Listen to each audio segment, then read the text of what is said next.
everyone. We're just waiting for all participants and judges to join in. We'll start in a few minutes.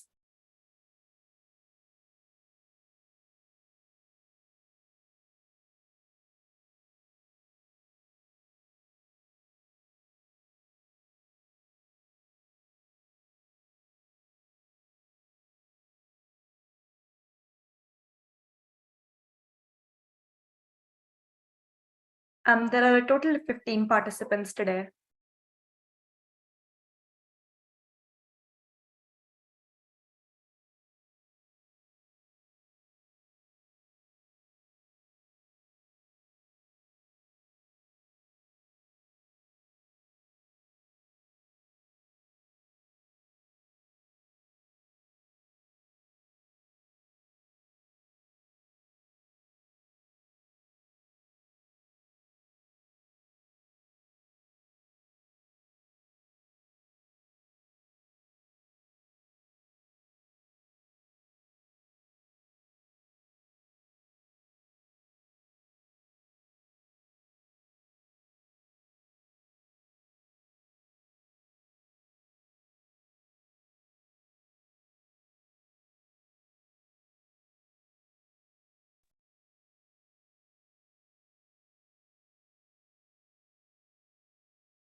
Good evening, everyone. It's my pleasure to welcome you to Sarkari School's Environment Literacy Symposium. On the occasion of the World Environment Day, the question of climate change becomes one of ever-increasing concern. However, issues do not exist in isolation. And it's also important for us to recognize the way in which education is impacted by furthering environmental damage, in terms of both reducing the ability of students to seek formal education and for structures of learning to be established. On the other hand, the intersection between education and the environment doesn't simply pose a threat, but presents an opportunity for curriculums to become robust in the way they inculcate care for the environment and incorporation of sustainability practices. This is also the basis on which we decided today's prompts, and we're really looking forward to hearing your insights. Brief rules at the top. Please announce your chosen prompt before you begin and adhere to the time limit of 4 minutes. At the completion of your time, I will be tapping once to let you know that you may conclude within the next 15 seconds. We are honored today to have 4 judges with us. Our first judge is Midhakriti Gupta, who's a second-year college student currently pursuing a Bachelor's of Science degree in economics at Gokhla Institute of Economics in Pune, and also has a budding interest within the education system. She possesses exceptional quantitative mathematical skills, which enable her to analyze complex data and make informed decisions. She also exudes remarkable leadership qualities, empowering those around her to achieve common goals. With a natural inclination towards teamwork, she thrives in collaborative environments and is furthermore a staunch feminist advocating for gender equality and inclusivity. Our second judge for the event is Kunjan Chokshi, a third-year student pursuing international business at OP Jindal Global University. She works within business development and is actually working for Project Vedana at Sarkari School itself. She is passionate about public speaking and has won various awards for the same in both inter-school and intra-school competitions. Our third judge today is Preeti Rawat, who is pursuing a bachelor's degree in elementary education at Miranda House, Delhi University, and her interests include photography, content writing, researching, and singing. Last but not the least, we have Anushri Sahu, who is a rising member of our very own team at Project Consilium. She is an aspiring English major, a four-time published poet author, and an award-winning essayist with a devotion to social justice. She exists somewhere between Frank Kafka's Never Defined and Oscar Wilde's Existence is a Scandal. I now actually call upon her to tell you more about Sarkari School before we begin. Good evening, everyone. I would now like to briefly share a few things about our organization. We Citizens Foundation is a registered not-for-profit organization working in India in the field of education, women's safety, and environmental protection. Sarkari School.in, under the aegis of We Citizens Foundation, is an initiative that seeks to bridge the gap between society and government schools in India. There exist today various negative stereotypes around Sarkari schools and their impact. This has resulted from a poor narrative that overlooks their successes and focuses solely on their inadequacies. Sarkari School aims to shift this narrative by equipping the readers with facts and stories resounding success and hope. It aspires to begin constructive dialogue between educators, social workers, policymakers, government school students, and teachers, amalgamating all practical ideas and efforts into feasible solutions towards social change. With a multitude of working projects like Project Guriya, Project Vedana, Project Kahani Kosh, Project Sahyog, and a policy advocacy and research team beneath its wings, we at Sarkari School.in aim to uplift government school students by providing a platform of digital education and a repository of learning opportunities, ranging from menstrual education campaigns, inculcating awareness about child rights, ensuring a steady increase in enrollment of girls in primary education, and creating quality educational and skill development content for children. Our mission is to holistically assist government schools in reaching their true potential. We have a dedicated team of energetic social workers, students, and educators championing the cause of quality education and working zealously to ensure no child is left behind. I would now like to hand over to Gia for a brief introduction of the policy, advocacy, and research team of Sarkari School. Okay. The Policy Advocacy and Research Team of Sarkari School is a collective of policy enthusiasts who work towards channeling important questions pertaining to public policy, especially in the field of education, through primary and secondary research. The team engages itself in weekly policy discussions by conducting policy manthans, where members of the team put forward their policy perspectives and suggestions, and the team also conducts regular policy workshops. The Policy Advocacy and Research Team has a team of dedicated researchers who are eager to develop a comprehensive policy ecosystem and advance in the field of public policy. Okay, so our participant of the day is Siddhi Khurana, an avid reader who studies in NMS. She loves dancing, singing, swimming, debating, horse riding, as well as studying science and English.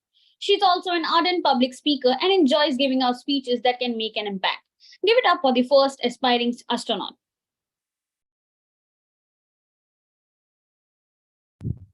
Hi, my name is Siddhi Khurana. I'm in 8th grade at Nija Modi School, and today I'll be presenting my views on the topic compounding lack of resources and family willingness to education. I'll be starting in 3, 2, 1, go. How many children have you seen wandering around here polishing shoes and begging in the same horrible condition every single day? How many children who have a certain amount they need to collect by begging? What horrible things would happen to them if they wouldn't?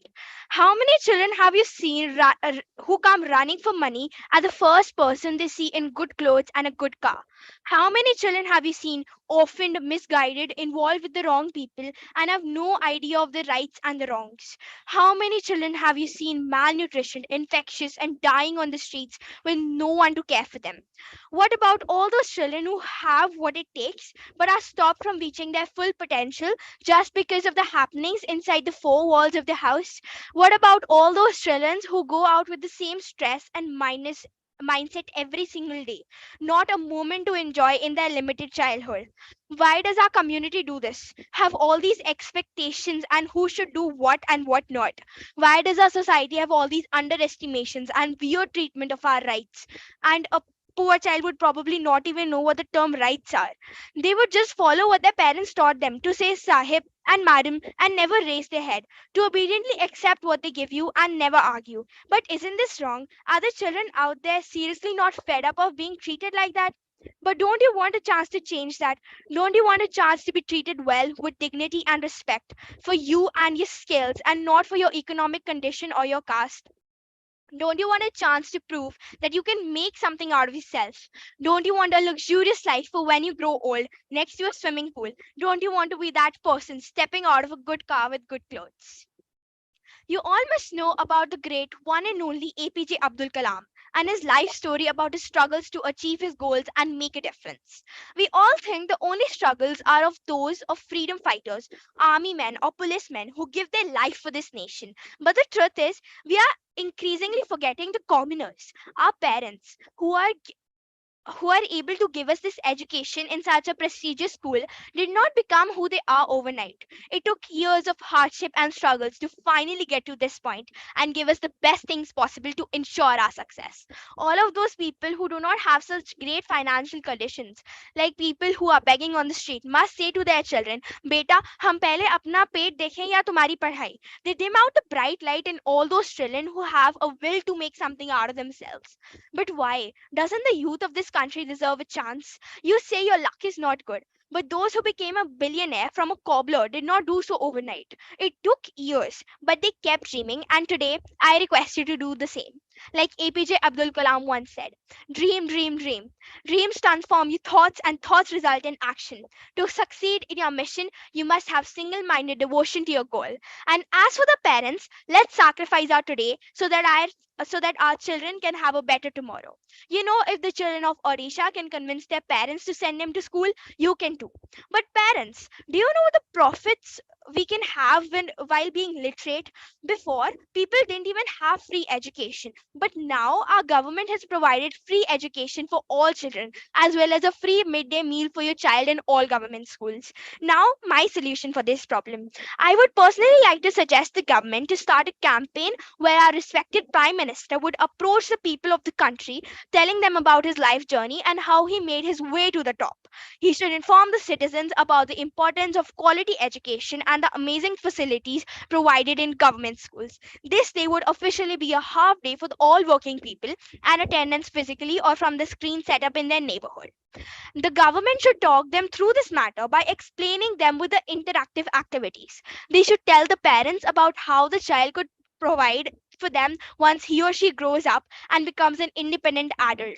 The child could also benefit from them now by learning and tutoring others to learn what they want, and they could also be paid. A lot of students cleared IAS with these schools. Just think, your child has a great chance too. The second issue arises: what to do when there will be a certain environmental issues. Let's take the example of a drought. This is what happens. When if water sources dry up, children may be forced to drop out of school to spend more time collecting water from sources that are quite far. This disrupts their education as well as they can cause a burden on the children. In this situation, the government can limit the time for water that of that particular area where the parents could easily collect the water and the children could continue with their studies. Like they say, when there is a will, there is a way. With this thought for you to reflect upon, I would like to end today's speech. Thanks for this opportunity and thank you all for being present as an amazing audience here today. Thank you so much, Sati, for sharing that thoughts. I would next like to call upon Sandil Mishra, who's a 10th grader studying in the Emerald Heights International School, who has a huge passion for literature, debates, and MUNs. She's also a Bharatanatyam dancer. Over to you, Sandil. First of all, am I audible? Yeah. So, good evening, everyone. The topic that I've chosen today to present my insights upon is greater emphasis of environmental education into our curriculum. So, I'll be starting my speech in 3, 2, 1. Ladies and gentlemen, distinguished guests, and my fellow students, today I stand before you to shed light on the matter of utmost importance and concern, that is the greater emphasis of environmental education into our curriculum. Our planet is facing unprecedented challenges, causing serious threat to life and livelihood like natural calamities, climate change, regenerating ecosystem, etc., which ultimately changes the dynamics of sustainability and biodiversity, the basic tenets of human existence and development. Rightly said that foreborn is to forearm. It is crucial that we equip ourselves with the knowledge and understanding to tackle these issues head on effectively by incorporating comprehensive environmental education into our curriculum. Ladies and gentlemen, together we can pave the way for a sustainable and resilient future by creating awareness, putting right things holistically in perspective since beginning into the mind and heart of budding future. That is us students. According to United Nations, more than 1 million species are currently at risk of extinction due to human activities. Moreover, deforestation rates continues to accelerate with an estimated 18.7 million acres of forest lost each year. In recent past years, we have witnessed a devastating flood in Kedarnath in 2013, causing the death of 169 people and 4021 people reported missing as per NIDM reports. Landslides and house crackings in Joshimath, Uttarakhand, very recent in 2023, rendered thousands of locals homeless and causing a huge loss of materials. These eye-opener incidents paint a grim picture of the state of environment, highlighting the urgent need for action. The main cause of the problems we face is a lack of awareness, ladies and gentlemen, and understanding among individuals about the environmental issues and planned developmental activities with collaboration of law enforcement agencies, inactivity and apathy. Many people remain oblivious to the consequences of their actions and fail to realize that every choice we make has an impact on the environment. The impact of neglecting environmental education hampers our ability to find innovative and sustainable solutions. Our world needs creative minds, ladies and gentlemen, who can critically think, who can develop new technologies and approaches to mitigate environmental problems. Fortunately, there are several solutions that can be implemented to address this issue. Firstly, schools and education institutions must prioritize environmental education by incorporating into the core curriculum. This should include teaching subjects such as climate change, biodiversity, conservation, sustainable development, and waste management. Additionally, practical experiences such as outdoor activities and field trips should be included to foster a deeper connection with nature.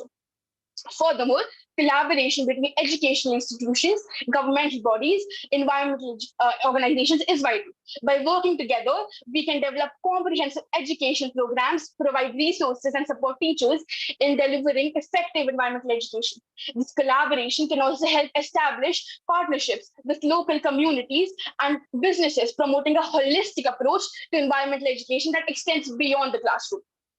Ladies and gentlemen, we cannot afford to ignore the pressing environmental challenges we face just by celebrating Earth Day and Environment Day. By integrating environmental education into our curriculum, we foster a generation of environmentally conscious individuals who are capable of addressing these challenges and finding sustainable solutions as a responsible steward towards the planet.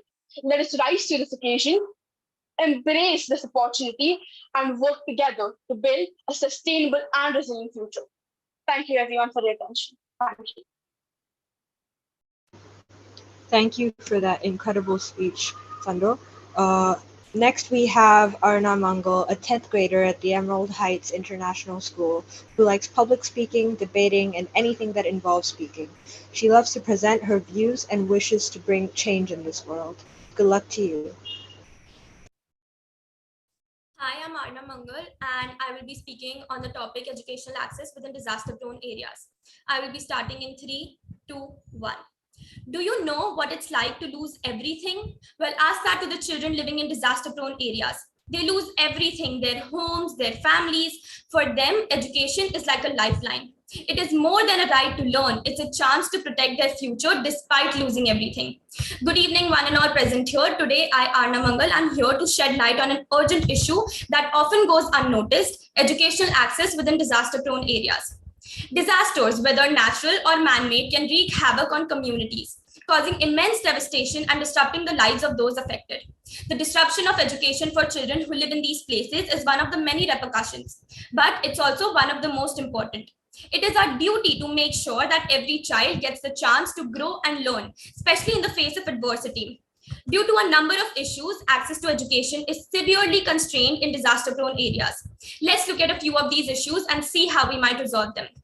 First of all, deteriorated physical infrastructure frequently makes schools dangerous or inoperable. Schools may be completely destroyed or significant damage or sustain significant damage, depriving kids of a secure and favorable learning environment.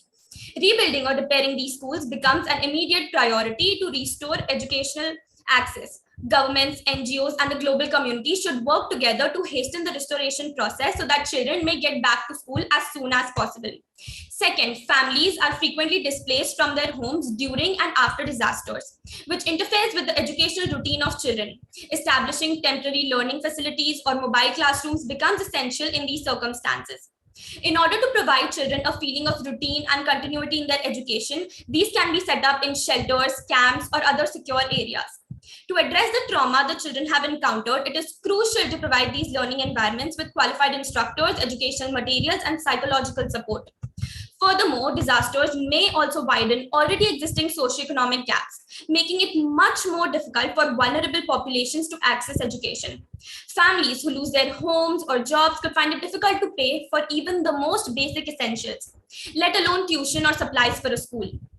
Governments and organizations need to make financial aid, scholarships, and subsidies a top priority in order to guarantee that kids from underprivileged families have equitable access to school. Education on disaster risk reduction and resilience within these communities is another crucial aspect. We can provide children the knowledge and skills they need to safeguard themselves and their communities during catastrophes by including disaster preparation and response into the curriculum.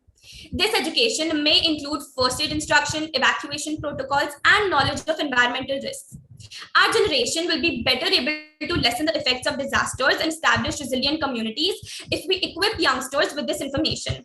Moreover, utilizing technology may be extremely important in ensuring that people in disaster-prone areas have access to education. Online learning platforms and distance education programs can be used as a replacement to physical schools in places where they are inaccessible. To support chances for remote learning, governments and organizations should invest in infrastructure like internet connectivity and digital devices. However, to guarantee that marginalized populations have equitable access to these technology resources, it is crucial to recognize the digital gap. In conclusion, access to education in disaster-prone communities is a fundamental right that has to be safeguarded and prioritized. Disasters shouldn't be permitted to interfere with children's education and growth. Education increases economic growth by lowering inequality and poverty. It improves people's capacity to live healthily, contribute to society, and re-establish peace and stability. Nevertheless, despite the huge advantages education provides for kids, society, and entire nations, it is frequently the first service to be cut during a crisis and the last to be restored. Humanitarian help is provided to the education sector at a rate of less than 3% on average. This needs to change. Governments, organizations, and communities must collaborate in order to help these children build a future for themselves. Thank you for being a lovely audience.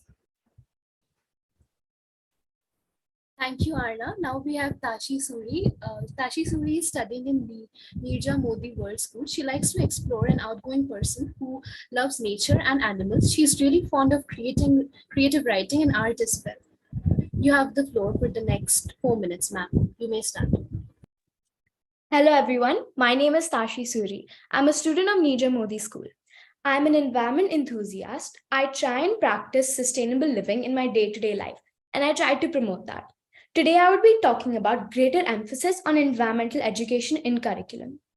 I would like to begin with the problem, which is that a lot of kids aren't taught about the importance of environment, how it's being destroyed, and how it can be protected. Many kids wouldn't pay attention to it if it's talked about occasionally. They aren't taught about it from a formative age, which is when children learn swiftly and the information is embedded into their minds. And that is exactly why subjects like math and English are taught since the beginning of school years, which help us throughout life. Therefore, the solution to a problem like this can be that a subject regarding the environment would be introduced, held, and run exactly like math or English. It would have a colossal impact on the kids because these kids are practicing and learning things about the environment from a formative age, and these learnings and practices would be embedded into their minds and affect their actions throughout their life. I believe that for a broader and greater impact, apart from a subject, it should also be taught across all of the regular subjects. And the link between a regular subject and a subject regarding the environment is the key to make it a discipline in your life. Things that would be taught in this curriculum would be the 3 R's: conservation of our resources like energy, electricity, water, etc., carbon footprints, CFCs, which are chlorofluorocarbons, and how our actions affect the environment. To add on, a few ways we can run this subject in the curriculum and ensure the long-lasting change kids can make is by having classes every day like any other subject. There could be a club for it, recycling station, ongoing collection drives where kids conducting it could collect pre-owned books and donate it to their school library. They could pass on textbooks, collect cans or single-use items and upcycle them at school in a fun, creative way to excite younger kids, like piggy banks or plant pots. And this way, they feel enthusiastic and actually care about it. When I was younger, my school assigned us a project to ask people if they had old tires that they didn't need. We took those tires, planted plants in them, and painted them like ladybugs and bumblebees. Doesn't that sound fun? Maybe you guys can try it out. 5, contests. We all love contests, don't we? A few contests conducted could be who can use the least amount of energy at home or the least amount of plastic, lower their consumption of meat, or who can grow the most amount of plants in a week. Implement things like a rainwater harvesting system and composting system. Seychelles, which is a country in East Africa, established a rainwater harvesting system in schools in 2010 to address the problem of water scarcity. The aim of the project was to implement this in selected schools and then reduce the cost of water bills, as well as educate school children on the impact of climate change on our water resources. If one is learning about climate change and its impact and why they should be saving water at a formative age, it will hold merit for them and they will take action. And as a result of the project, the school saved $250 monthly on water bills, which was reinvested in the school, and the water that was harvested at the school was being used for the school gardens and during times of water restriction. Another thing that can be done is conducting regular seminars with homework. So instead of having one seminar once in a blue moon, have regular seminars about this. Ask the children to take notes, give them homework and research tasks. Ask them to check and compare bills when they wouldn't save energy or electricity or water versus when they started to save it. In fact, we all can try this out at home. To conclude, with all these things mentioned above, I'm sure we all can and will help the coming generations to save our environment and protect it. So let's pledge today on World Environment Day that we will do the best to save our environment for future generations to see what we are blessed with and enjoy it. Thank you. Thank you, Tashvi. Now I would like to call Ananya Vadwani, a 10th grader from the Emerald Heights International School, who is an avid learner and loves to research about various things, a true academic scholar. Over to you now. Good evening, everyone. I am Ananya, and I would like to...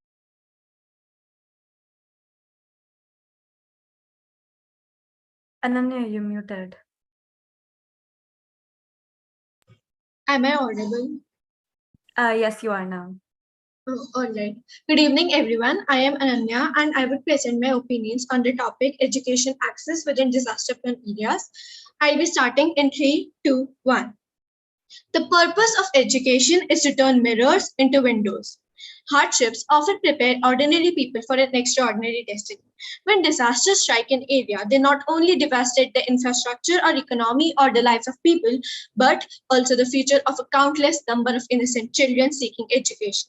It turns their gratified cheers into traumatic silence. At those mere ages, they not only have to deal with educational disruptions or gaps, rather also with the trauma of losing their family, being unroofed, the health concerns, and so forth. Can just being educated tackle all these challenges? Selena, a 14-year-old, resided in Beira City, Mozambique. In 2019, Cyclone Idai, regarded as the deadliest tropical cyclone, struck Mozambique. As her house was destroyed by the cyclone and she was temporarily residing in a school in Beira, she longed to go back to meet her friends and family. Unfortunately, someday the workers wanted to move these children, including Selena, out of the school in order to start its reconstruction. What would have happened to these homeless kids? Where would they go? It is not only about these children, but also about the teachers who had no means to re-establish a livelihood. The country has already been struggling with low learning achievement.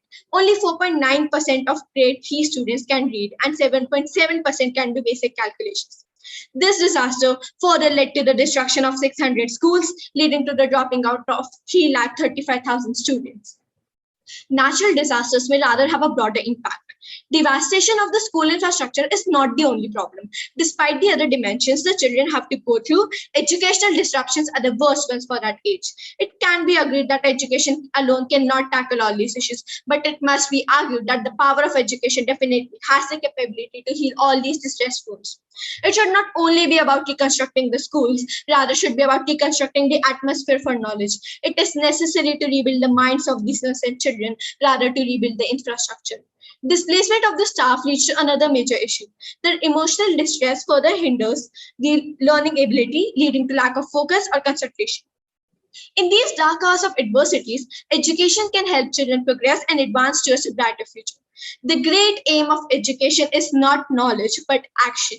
Awareness about such disasters can be promoted, leading to the mental development of the child pertaining to this issue. Knowledge about the precautionary measures to be taken can be put to action. Further, it also empowers them with skills to cope up and promotes resilience. However, these challenges need to be addressed to provide a ray of hope in these dark hours to our students. Firstly, risk reduction education systems must be implemented. They aim to foster awareness and consciousness about these natural disasters, provide action plans, and encourage them for response. They present ideas of emergency services and practices to be followed. They must primarily focus on the development of various life skills, preparing them for any future mishap, ensuring resilience. Technology is a boon to the people for the provision of relief at the times of calamities. It may take several months to years or thousands to millions of dollars to reconstruct the school infrastructures, accounting to one of the major causes for school dropouts. However, the lack of funding is not the only issue. Lack of teachers and staffs makes it difficult for education systems to meet the diverse needs of children in emergency situations. Even if a mere proportion of this money is invested in technology and provision of teacher training programs, it would be fruitful. Students who are displaced can access lectures with the help of such devices. At places, radios or telephones can be used in order to propagate recorded lectures. Learner kits are another option to ensure the continuity of their learning. These kits must be distributed to all irrespective of any socio-economic background, ensuring inclusivity. These may either include printed materials like books or notebooks or digital devices promoting digital learning. Psychological support must be provided to these children through camps and collective activities to ensure collaborative learning. Flexible curriculum, including project-based or experimental learning, must be established within the provision of vocational trainings. Major and most important subjects must be prioritized. Lastly, NGOs and organizations must collaborate with individuals to provide some more substantial resources, emotional support, and promote preparedness and equity for ensuring quality education, resilience, and inclusivity. As small drops of water with the continuous effort hollows out the stone, similarly, these small steps can ensure the child's overall development. Together, we can transform these disaster-prone areas to zones of opportunities for these children. It must be considered as a necessity to create a resilient education system to empower these children, to turn their sombering cries to cheerful laughter. I would like to conclude by quoting, education is not only an end in itself, it is part of an ongoing solution. Thank you. Thank you so much, Ananya, for your insightful bit. Next, we have Vanshika Chaudhary, a ninth grader from Nirja Modi School, an openly acknowledged bookworm and budding author with 3 published works. I bring upon the stage Vanshika.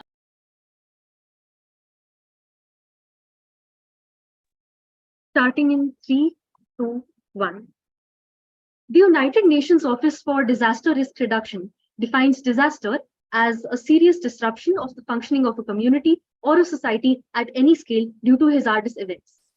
Disasters, as we're all aware, more often than not leave life-altering impacts on the affected parties, which include the environment, individuals, and the society as a whole. The aftermath of disasters and the destruction caused is usually governable in most cases, and there are set steps for it to be able to be controlled or dealt with without much difficulty. But realistically speaking, preventive measures can only do so much in disaster-prone areas, which are susceptible to such mishaps occurring frequently. It's like preventing the inevitable, which is not possible. This brings me to one of the many problems communities face in disaster-prone areas, which is accessing quality education.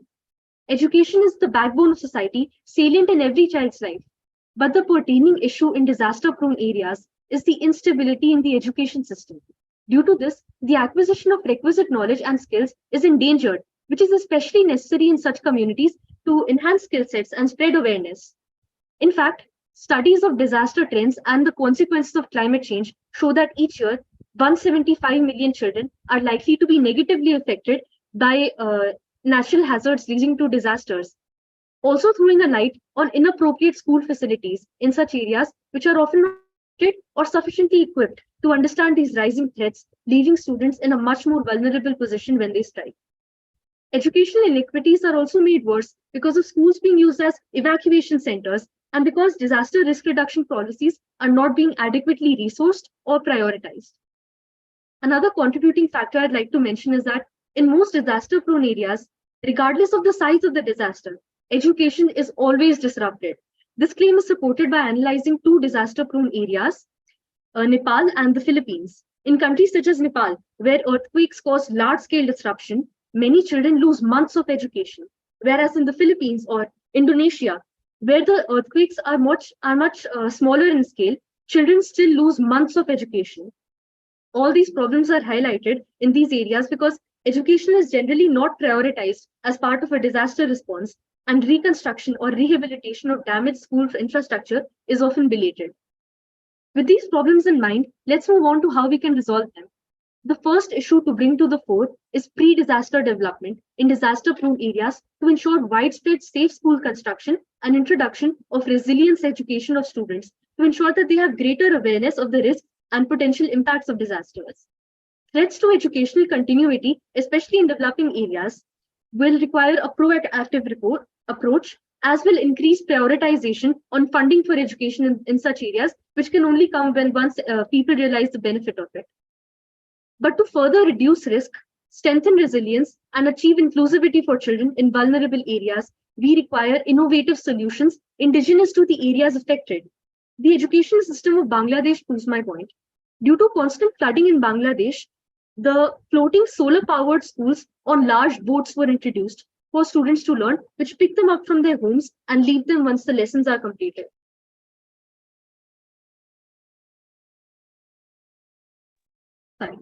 This boosted the students' enrollment and reduced levels of absenteeism greatly. This creative approach is also taken by disaster-prone areas in Argentina, Colombia, Nigeria, also in some parts of India.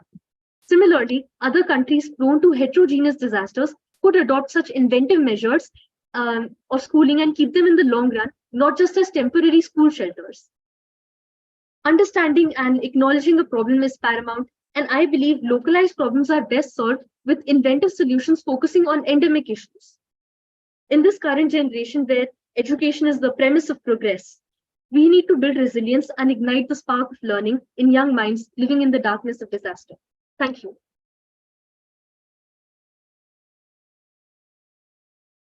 Thank you, Anshika, for your speech. Truly excellent thoughts. I would now like to call our next participant, Shubham Gupta from Nirja Modi School, who has a profound love for art and books, mainly in the mystery genre. He enjoys exploring various art forms and reading about captivating literary worlds. Over to you, Shubham. I will be. 1 minute, please.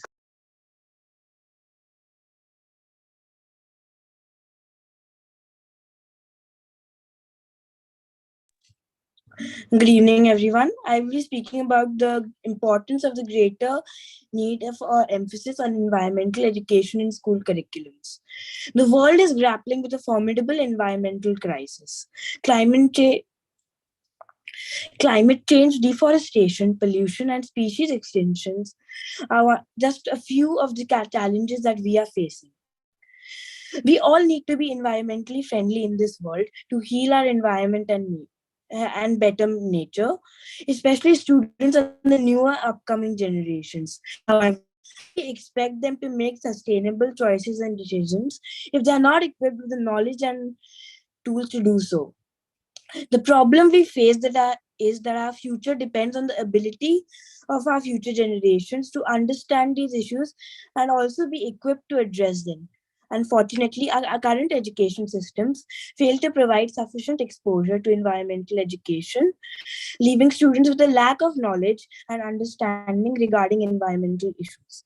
Insufficient exposure to environmental education leaves students ill-informed and unaware of the impact their actions have on the world around them.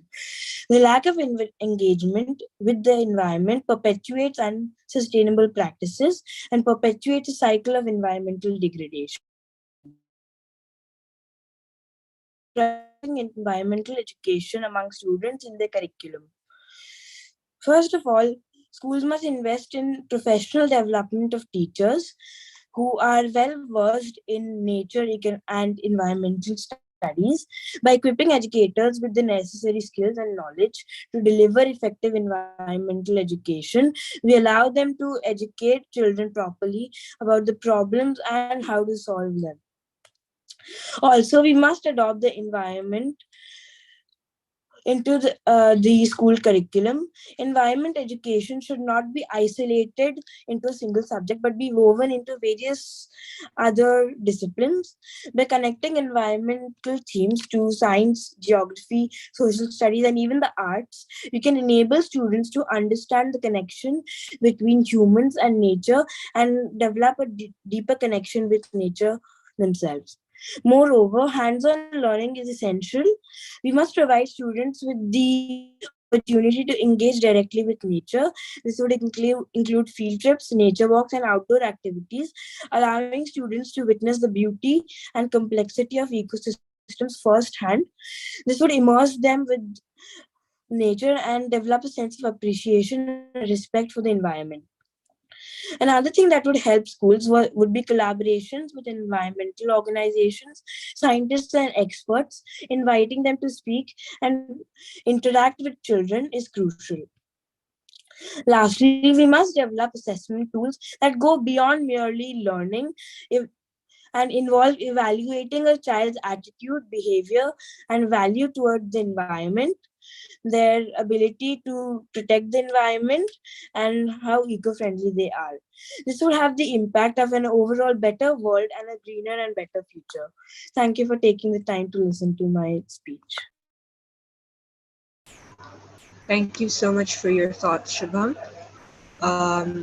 Next, we have Manveer Pratap Rathore, a ninth grader who holds a keen interest in debating political science and sports. He also loves interacting with new people. Good luck to you. Greetings, I'm Manveer, and I will be speaking on the greater emphasis on environmental education in the curriculum. I'll be starting in 3, 2, 1. In a world where our planet's health is at stake, it is time to raise our voices and demand change. Today, we gather on this prestigious occasion to champion a greater emphasis on environmental education in our curriculum. Let us ignite the flames of knowledge together and empower our future generations to become the stewards of a greener and more sustainable world. All of us know that the burden of living in the current education system, which has its demerits that need to be addressed as a whole. You see, the main focus of the education system right now is feeding information into the students' brains, and it doesn't fail to do so. Because in most schools, environmental studies is a subject that is taught early in their school life. But what this fails to do is make the student care. Care is the key word here, because the average student knows what is proving to be detrimental for the environment, but doesn't have the motivation or learning environment to care. Instead of traditional learning methods, I think it is a time for a strong change. One major fault in environmental education is that students don't have someone who can actively lead the way in their learning.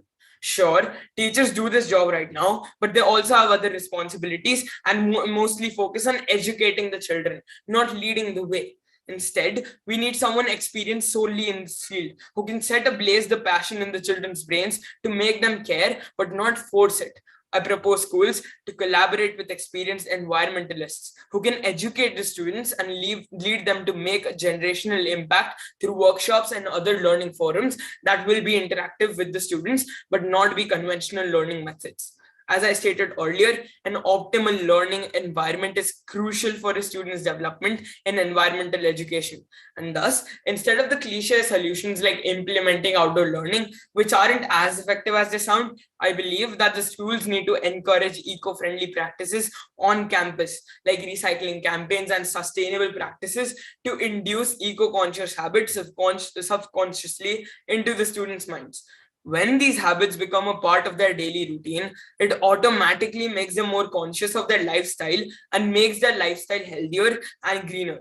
This could be started by campaigns in government schools, which would pose as an example for students throughout the nation and also serve as an active initiative shown by the government. Thirdly and lastly, I would like all of you to ask a question to yourselves. Do you truly enjoy just reading and rote learning? Most of us would say no, because documentaries and other audio-visual methods do it way better. Instead of teaching children through conventional mediums, let's use creative environmental literature and documentaries or skits to stimulate discussion and critical thinking as they pique students' interest and encourage them to learn more. Instead of dismissing students' questions, why don't we encourage them to ask them and discuss with them actively how to improve the situation? Documentaries and creative environmental literature kindle curiosity and help students reach their true potential in their constant thirst for knowledge. A major problem with these solutions could be that a lot of schools lack the funds to execute them, which is exactly why I propose all organizations working locally and in some part the government to work together to make these solutions possible to lead to a greater future. We need to move on from the stating solutions. Instead, young people should be able to present their solutions and make them effective by collaborating with NGOs and other organizations. Instead of celebrating the environment on just one day of the year, let's make a resilient stand and celebrate and nurture environmental awareness each and every day of our lives. By strongly integrating environmental education, we equip our youth with the tools to preserve nature's beauty and safeguard our planet's fragile balance. From awareness to action, let's pave the path for a thriving planet. It is our duty, our legacy, protecting the environment for ourselves and generations to come. Together, let us ignite the modern green revolution and make every single student in the world care about the environment. Thank you.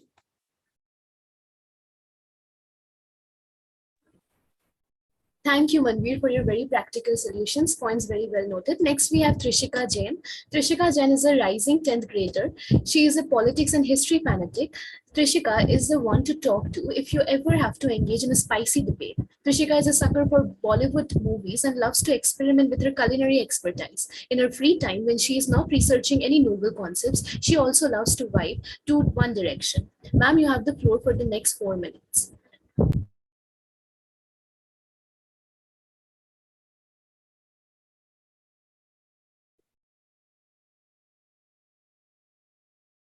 I'll be starting in 3, 2, 1. Humans have endowed with reason, with the power to create, so that they can add to what they have been given. But up to now, they haven't been creators, only a destroyer. Disappearing, wildlife becoming extinct, the climate's ruined, and the land growing poorer and uglier every single day. Because of who? Yes, because of humans, because of the people living here, and that is the reason we're all gathered here. Greetings to the house at large. First of all, a very happy World Environment Day to one and all present here. I am Trishika Jain, currently studying grade 10 in Emerald Heights International School, and today I'm incredibly proud to share my opinions on the topic, implementing environmental sustainability practices in educational institutions. Now, everyone present here might be wondering as to how will there be an uncontaminated world in this overly populated world. However, this is the time to open our eyes and join our hands together if we wish for a better future by educating and spreading awareness among young minds. Because remember, if not now, then never. When I say sustainability, different people think of their own definitions, but making sure what future generations have the same chances and resources as we have is what sustainability is all about. Making choices that today that won't jeopardize those prospects later is critically important. But wait a minute, have you ever thought that why should we as students really care about it? No, right? Let me tell you, we should, and we should definitely care, because doing so benefits our communities and families and eventually benefits our planet. Now the question arises, how? In a globalizing world of limited resources and unlimited ingenuity, schools and institutions. Yes, schools and institutions play a vital role in preparing students to meet the sustainability challenges of the future.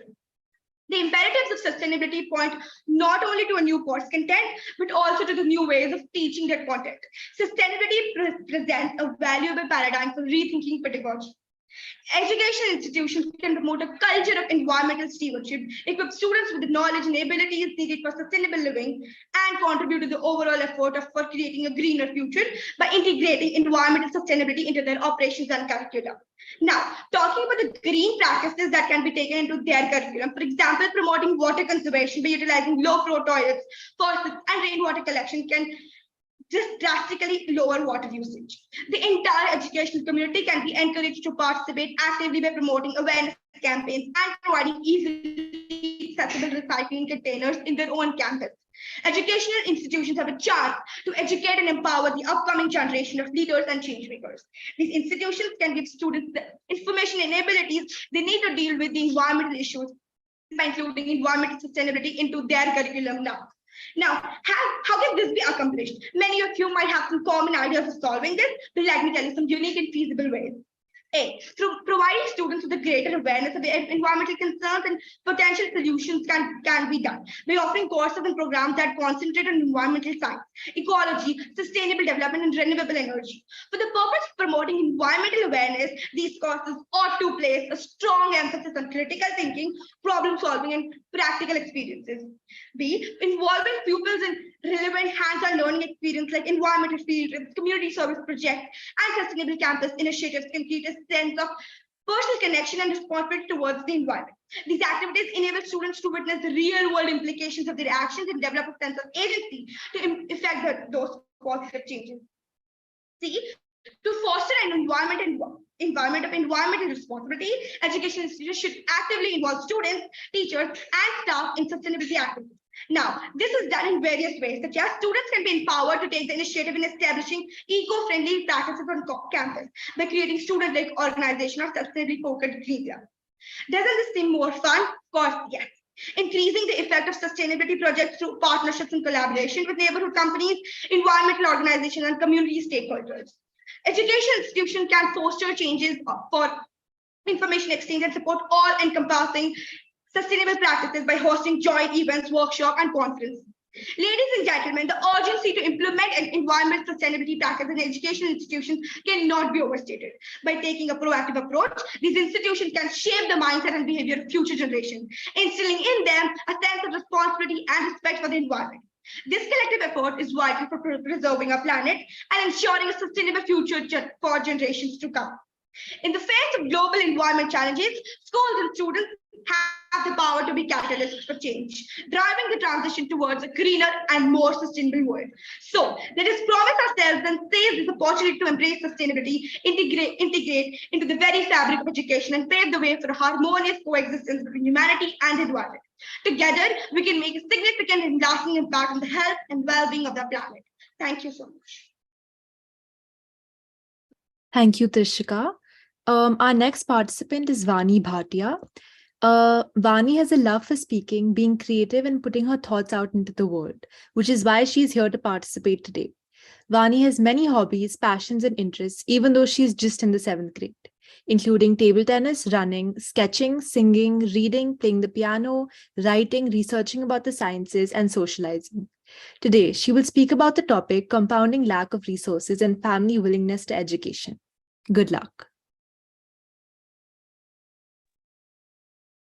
Hi, I begin in 3, 2, 1.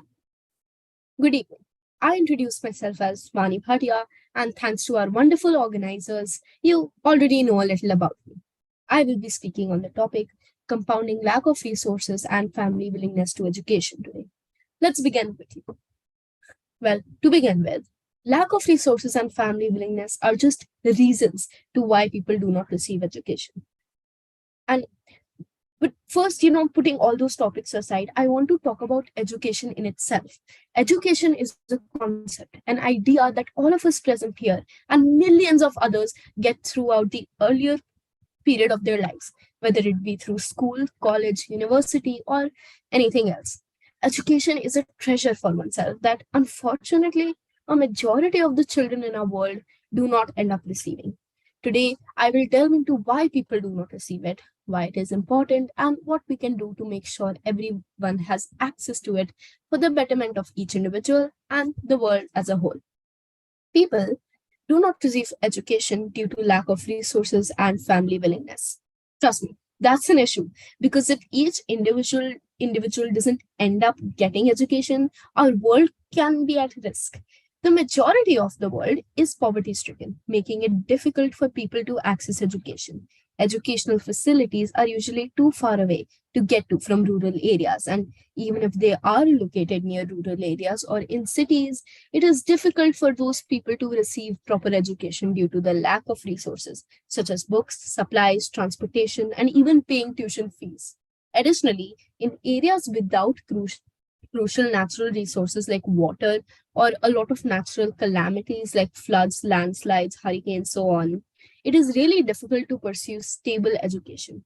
Education is an important factor in helping people in impoverished areas access the resources they need to live a better life. With lack of education, dropout rates skyrocket and graduations decrease tenfold. Families are also unwilling to send their children to school for many reasons.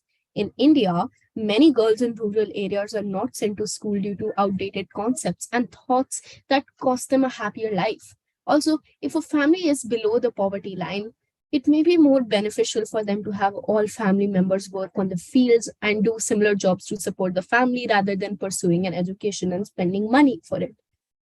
Now that I hope you've understood this portion about the issue, let's get to why education is important.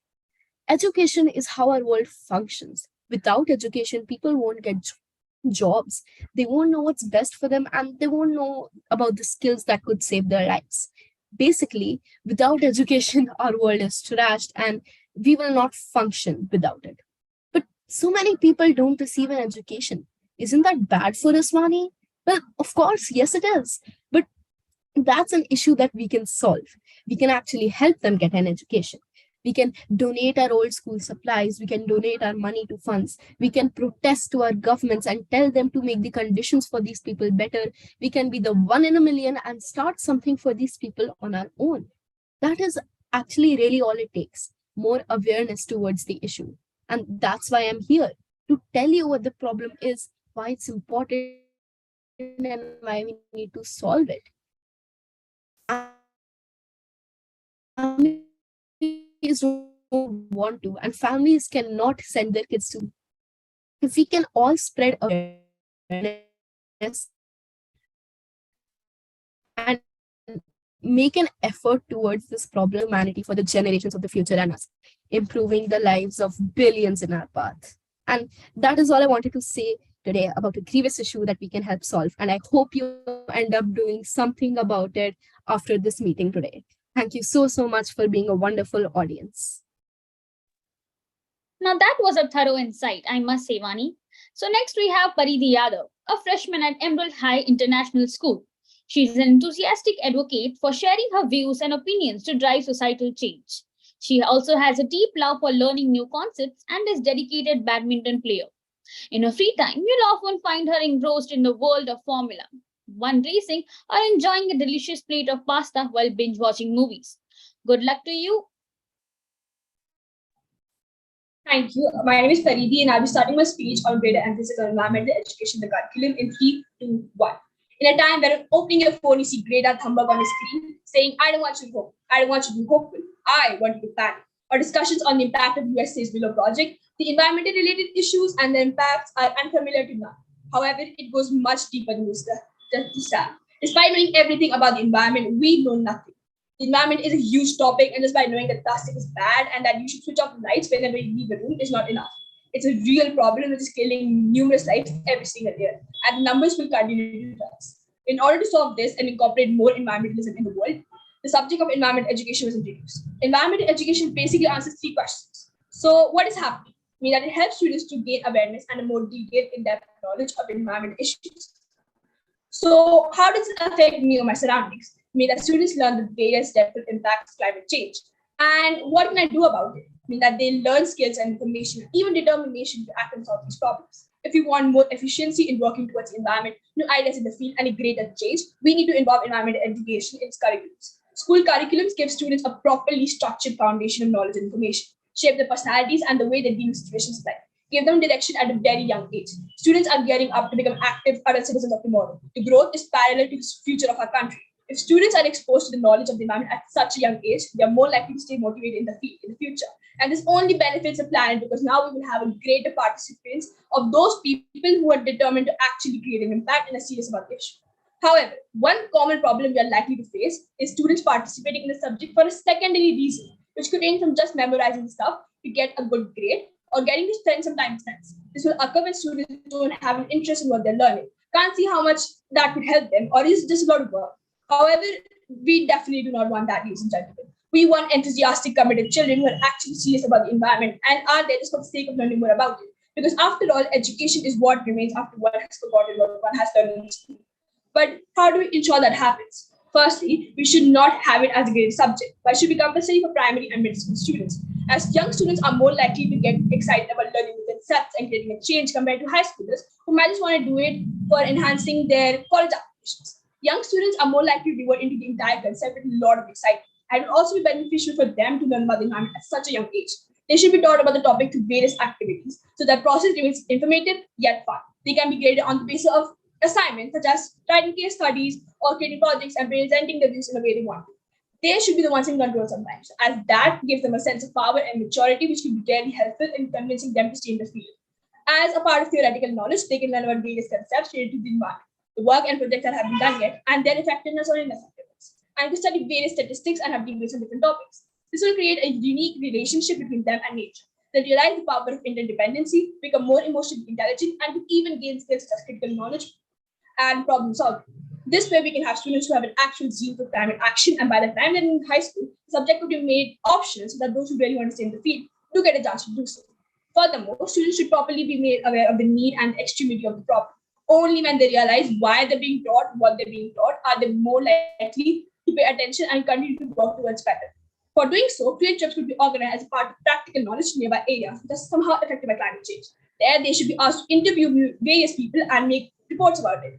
For instance, a farmer whose crops were affected because of less rainfall in that year. By doing such activities, they know that climate change is about real action and not stocks. Also, students of high school should be given the opportunity to step into the real world, and they should be able to organize workshops and seminars. If students are taught by people who've experience in the field, in the working of the environment, so that the students get an idea of what it's actually like to be in the field, and basically it helps them to boost their passion for the environment.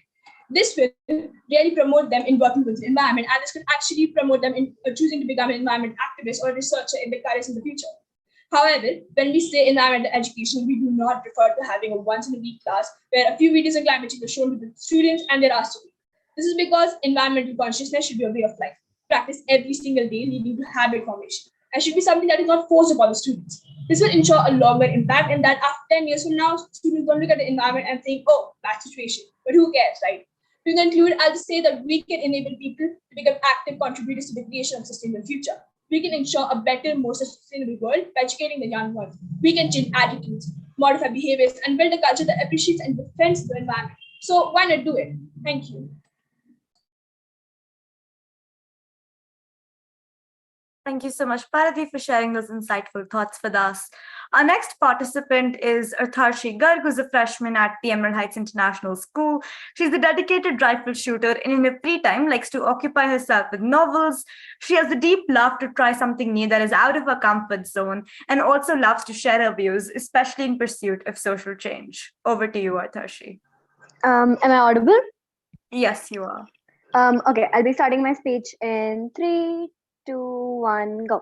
Greetings to one and all present over here. I, Sarkari School, would like to stand before you to present my views on the greater emphasis on environmental education in the curriculum.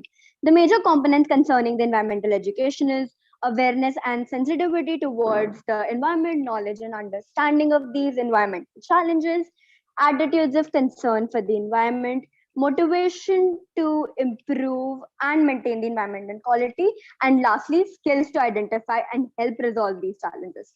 The solution to all these problems would be organizing more and more and especially regular environmental education programs, as these would aim to A, help students develop factual knowledge about the natural environment, practically with regard to how the ecosystem works and human impacts on the natural environment.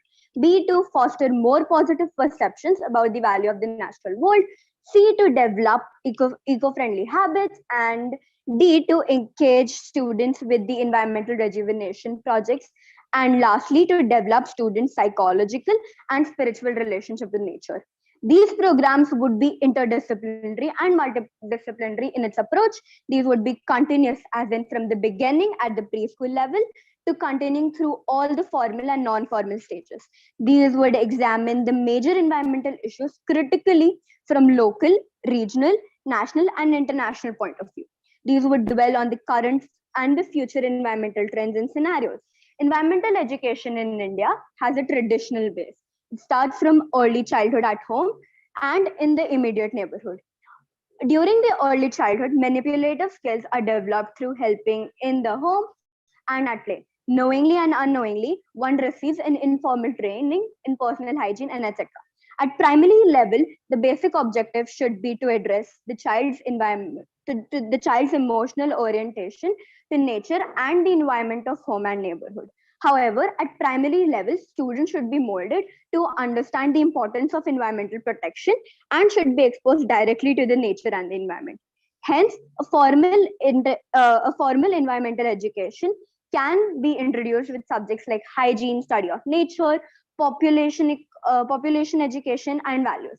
Education at secondary level must emphasize on A, involving children in out-of-school activities, problem solving, and community activities related to these environmental problems.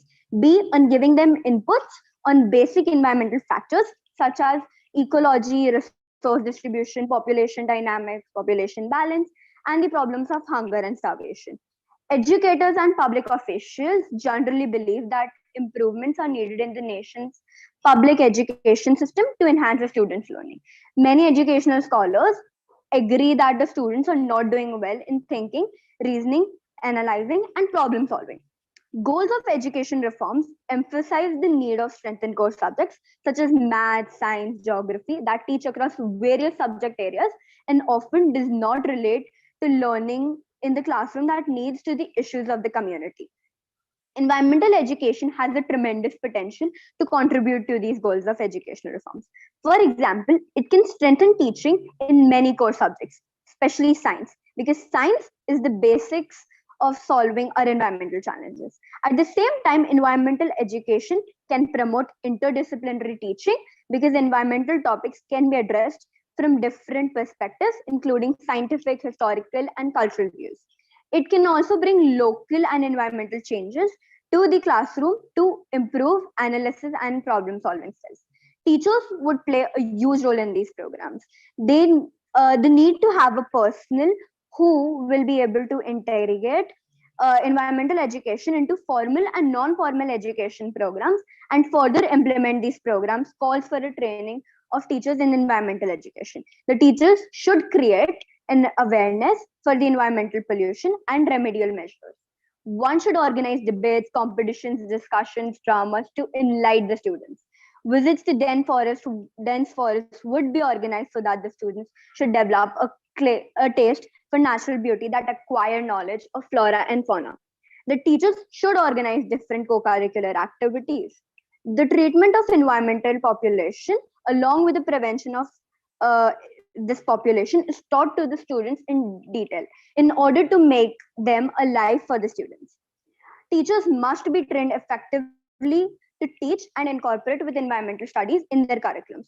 On the other hand, the current workforce must be trained or retrained so that they can adapt to the new green economy. These policies in fund training programs are critical in educating citizens in proper and sustainable society. I would like to end by saying that the environment and economy are really two sides of the same coin. If we do not sustain the environment, we cannot sustain ourselves. Thank you. Thank you for that very insightful speech. Our next participant is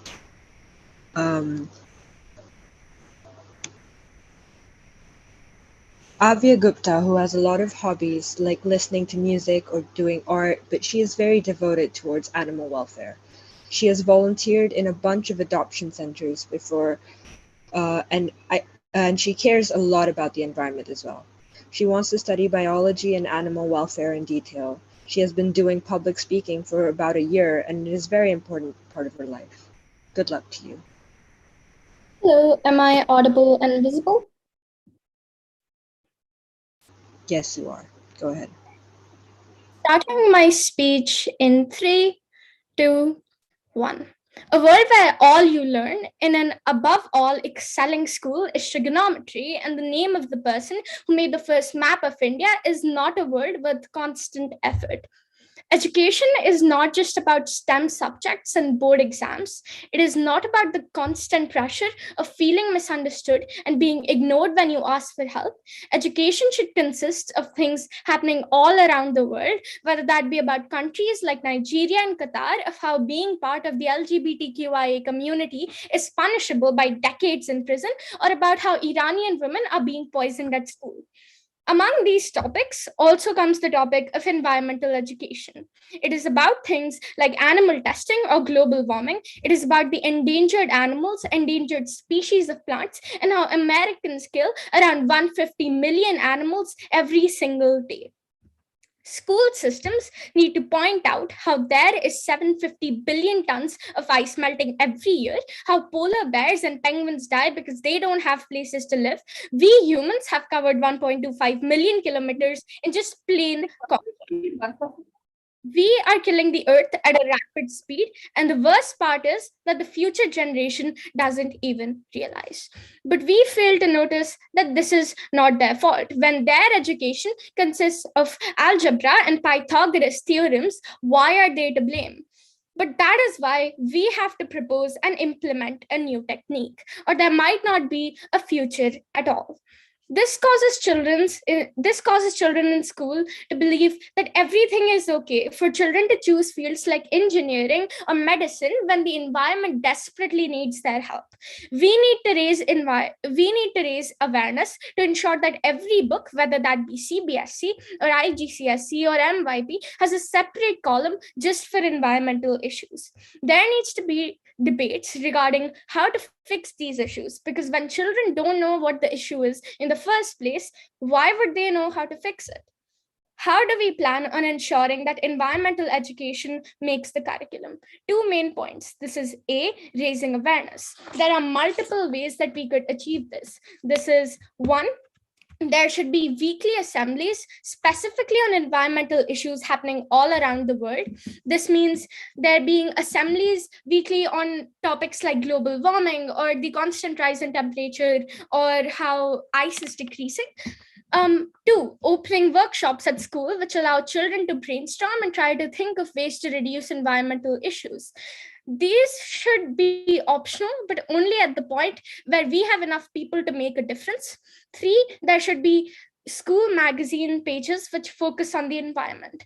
Every school has a magazine. When children of the school know about these environmental things in the first place, they are the ones who are putting them in the school magazine and raising more awareness. 4, there should also be meetings for parents to make them come on board and be supportive of the idea of their children taking this field, and for them to be encouraging. Most of Indian parents focus on medicine or engineering as their number one choice for their daughter or son's education, because if you are not a doctor, what are you? But when we encourage them into fields which are more helpful for the earth, maybe they will be someone who are supporting their children and pushing them forward and helping them to ensure that they join education and environmental education as a topic. B, adding environmental education to the curriculum. To ensure this, we could make a separate subject focusing on environmental education and increasing problems, and 2, give increasing fame to students who decide to follow that path for college and university, or even simply making a change. We are the potters who mold the children into what they turn out to become. Yes, we are not the people who can force children into doing what they want, but we can motivate them and their parents for this field of education. We need to make a move quickly because time is running out and we might not have a place to live anymore. Thank you. Hope we make a change for this World Environment Day.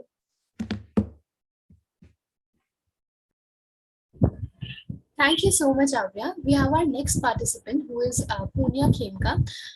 She is from Emeralds Heights International School. She is a high schooler who mostly spends her days engaging in multiple co-curricular activities and academic activities. Apart from this, she also possesses a keen interest in basketball. When she is not studying or on court, she also enjoys painting in leisure. Ma'am, you have the floor for the next 4 minutes. Thank you. Greetings, everyone. I am Punya Khimani, and today I'll be speaking on compounding lack of resources and family willingness to education. I'll be starting on the self-count of 3, 2, 1. Ladies and gentlemen, I stand before you today to profoundly challenge a primary pillar on which our society is held today, where knowledge for the enlightenment is valued above all. A society where from the minute we learn to pronounce words, we preach the phrase, knowledge is power. Does this phrase really stand true in the status quo? If so, then why is this power, this knowledge denied to countless young and curious boys and girls worldwide? Why does a child have to watch their peers excel in the realm of learning while he stands helpless inside the cage of poverty and financial hardship, preventing him from doing so? Why does a girl have to watch his brother learn when learning is a right she has as much as him, when she deserves knowledge as much as him? I come here with heavy shoulders, burdened by the weight of the truth of our world, a world where financial position determines opportunity, leaving young children's minds longing for education and grieving for their unfulfilled potential. The two types of the lives today, with one like ours, where we're blessed to be studying in the top schools of the country and acquiring the best education. The other of a boy in Madhya Pradesh who now quit school because his father's wheat produce was ruined by the rains this month, whose life is now merely a grey haze of what his potential could be. Now picture a prejudiced family whose indifference to learning has fueled their beliefs that education, instead of a right, is a privilege, a luxury reserved only for people with greater wealth, who do not let girls pursue education because they think that she is not entitled to it, that she does not deserve it, that a child part of the LGBTQ community should not be taught in schools, among others, who is blind to see the invisible string that ties education to development, which will plague this family for generations.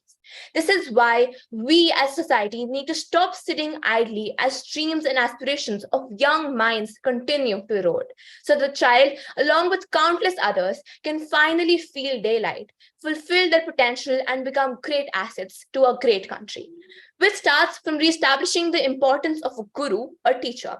This can effectively be done by modeling gurukuls or schools of the pre-colonial ages for these remote areas specifically, which would work as follows.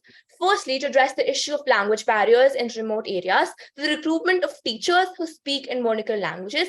Secondly, to provide these teachers and gurus to investing in their professional development and give them necessary resources to give quality education. Thirdly, the issue of financial position. Usually, a school's infrastructure greatly influences the fee of education after voting in government schools. For this, too can be solved by adopting principles such as Sir Rabindranath Tagore's that a child learns best in the natural surroundings, hence minimizing the cost of infrastructure, which also solves the problem of schools being inaccessible, as this would also facilitate building more schools given the lesser cost of making them.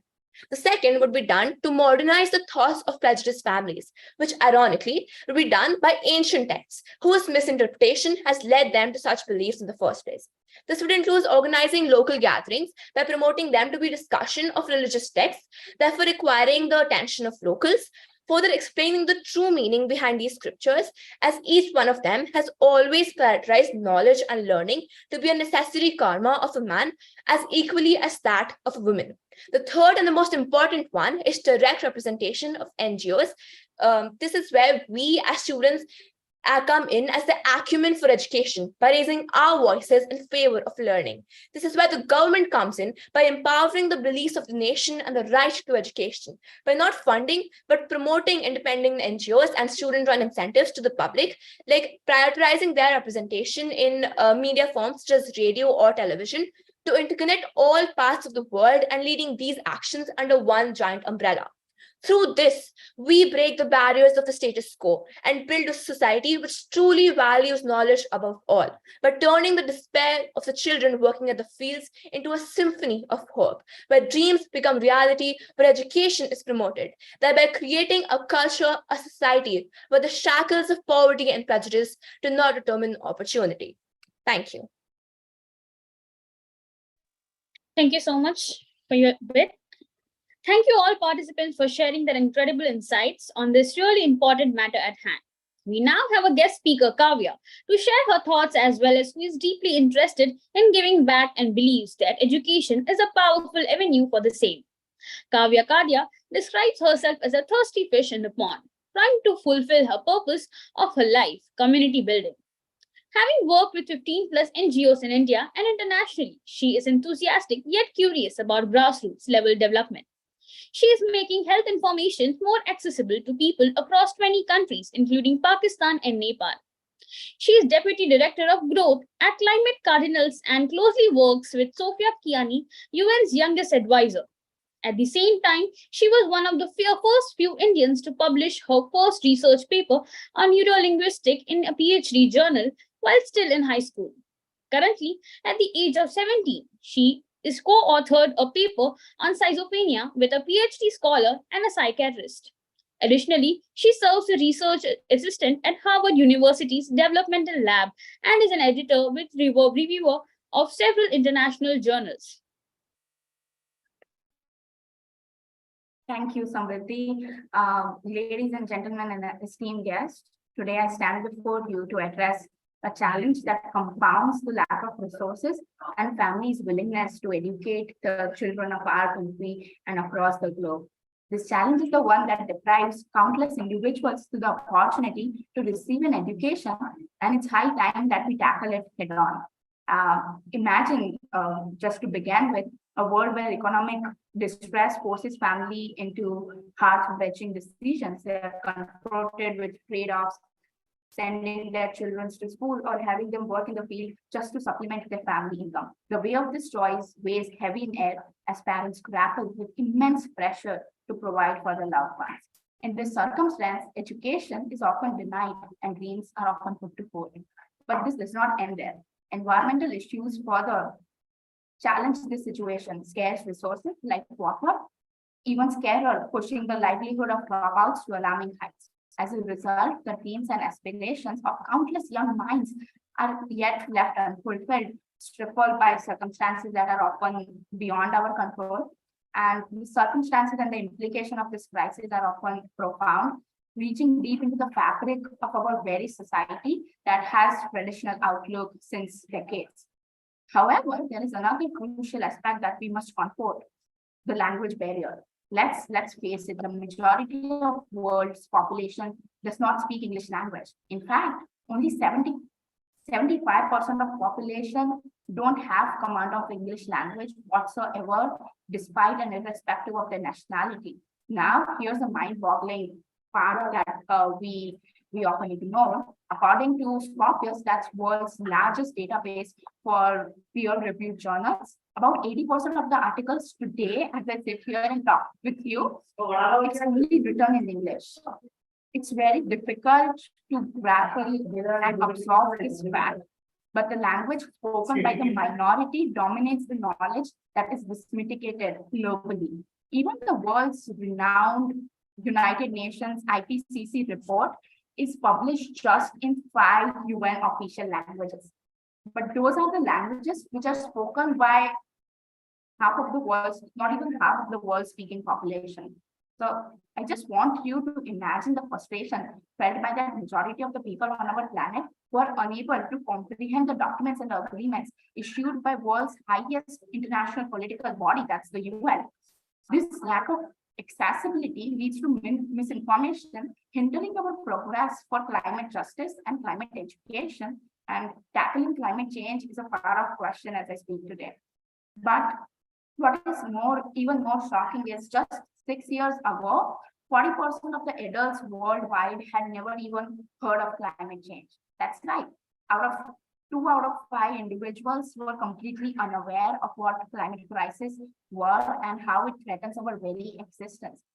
I just want the audience and whosoever would listen to this later to imagine the sheer magnitude of ignorance that is prevailed for a period that's not long ago. And let's zoom into some specific areas which suffers most from the lack of education and awareness. Studies have uncovered that severe depths of climate education and curriculum are available in Africa's indigenous and local languages. This knowledge gap only extends the hardships faced by those who are vulnerable and in need of the information. Let's take, for instance, country like Japan and Philippines, where climate change has intensified typhoons and weakened havoc on agricultural industries. Astonishingly, among 11 countries which were most severely affected by climate change, only one, that is Canada, was English-speaking country. Ladies and gentlemen, as I stand here before you to speak about how language persists as a formidable barrier to global transfer of scientific knowledge and educational institution, the language divides the hamper of our progress. And we must not tear down this opportunity. Not just English, not let any language be the barrier to climate justice. Together, we can break and free ourselves from the change of linguistic limitations and empower every individual to contribute their perspective and wisdom to fight for our planet's very future. Today, as World Environmental Day, the stakes have never been higher, but the potential for a better world lies within our own hands. And I hope that through this conversation, the audience who are listening to this, the youth who would lead the future for tomorrow, would just note that the world is counting on us. Thank you.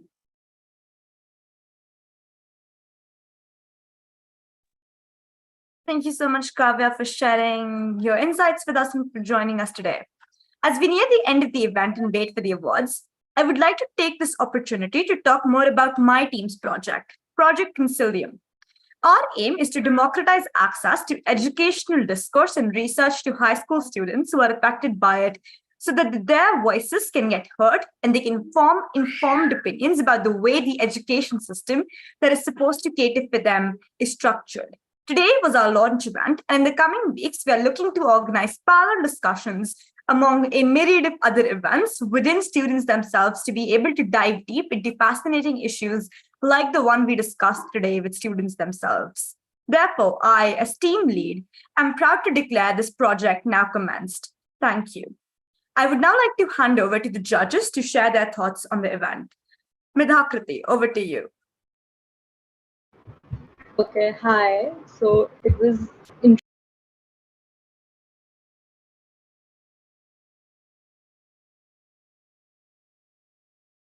Are you muted? Hi, can you hear me? Yeah, we can hear you. Yeah. So it's intriguing to listen to all of you speak it like secures you in an perspective that the future is in good hands, and the youth, which is going to build up the country, is thinking about it and working towards solutions in order to deal with these problems. So now these are just in your minds and on paper, hoping you guys implement this in your college and we can see a result soon. Thank you. It was amazing to hear all of you speak. Thank you so much for sharing your thoughts, and thank you for being with us today. I would now like to call upon Kunjan to share her thoughts as well. Am I audible? Yes, you are. So firstly, thank you so much for giving me this opportunity to judge such amazing speakers. You all were so good and so confident. And some of the, I mean, most of the solutions, not even some, were so practical and actually, I think, can be implemented in future. So all the very best, and you all did so well. Thank you so much, Kunjan, for sharing that. Can we also have Preeti sharing her thoughts now? Good evening, everyone. And let me tell you one thing. I am definitely very impressed by the articulacy of all of the speeches that were uh, given this evening. And I'm really sure that you will grow up to be like very quantitatively perfect adults. I'm really impressed by the speeches that are provided here. Thank you.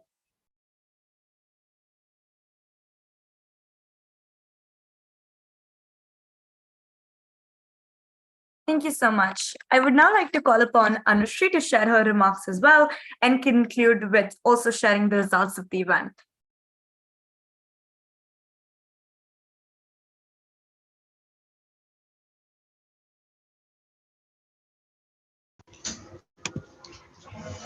Hi, everyone. It has been my pleasure and honor to listen to such talented rising public speakers and researchers. The confidence and opinions here are teeming. I thoroughly enjoyed observing all of these animated speeches. Bravo to all the brilliant points you've all raised. Celebrating the meeting point between our environment and education, here's to the most awaited section of our event. I'd like to request you all to give the judges 5 more minutes to finish the evaluating process, and then we'll move on to the announcement of the winners.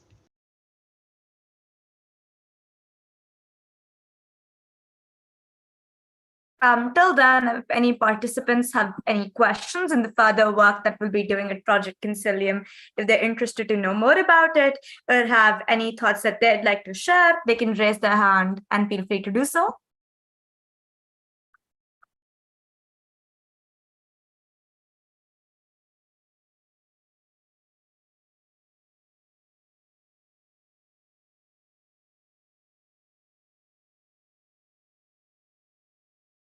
I just wanted to ask something about the organization. Yes. So will there be like future like competitions like these where we don't just speak, we can also interact with organizations that help us like execute these solutions? In the future, we'd obviously have more interactive sessions as well, because we're looking to do things like panel discussions.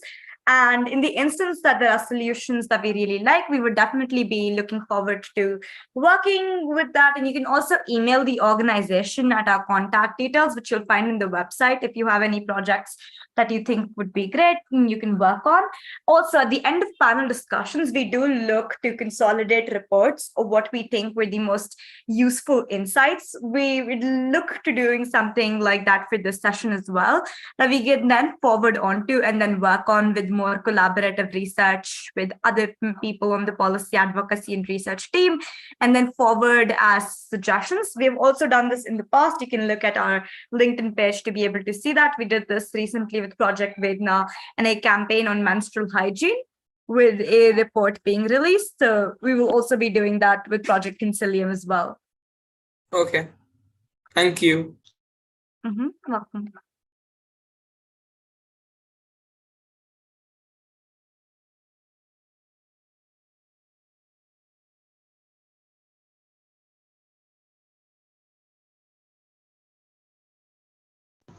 Okay. Without any further ado, I would like to announce the winners of our elocution competition. So coming in third position, we have, drum rolls please, we've got Avya Gupta. Congratulations. We very much enjoyed your speech. Can we have a round of virtual applause for her, please?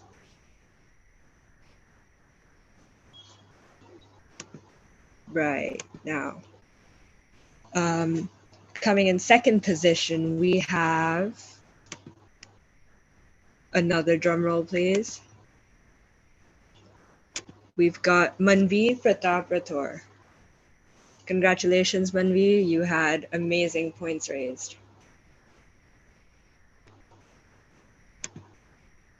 Now for our most awaited announcement. Coming in first position, we have Sando Mishra. Congratulations, Sando. We had a very amazing time listening to your speech. Thank you so much. Huge round of digital applause for you. Thank you. Thank you, everyone.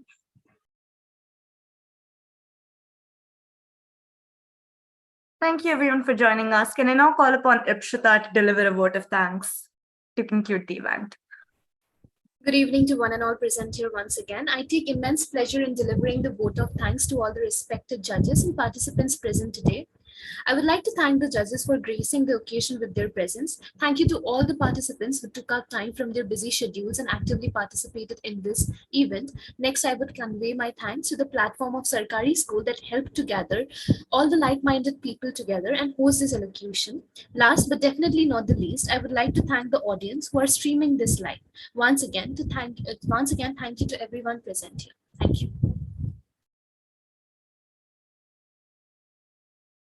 Thank you again for being part of the event. You guys can leave now. I'll end the meeting.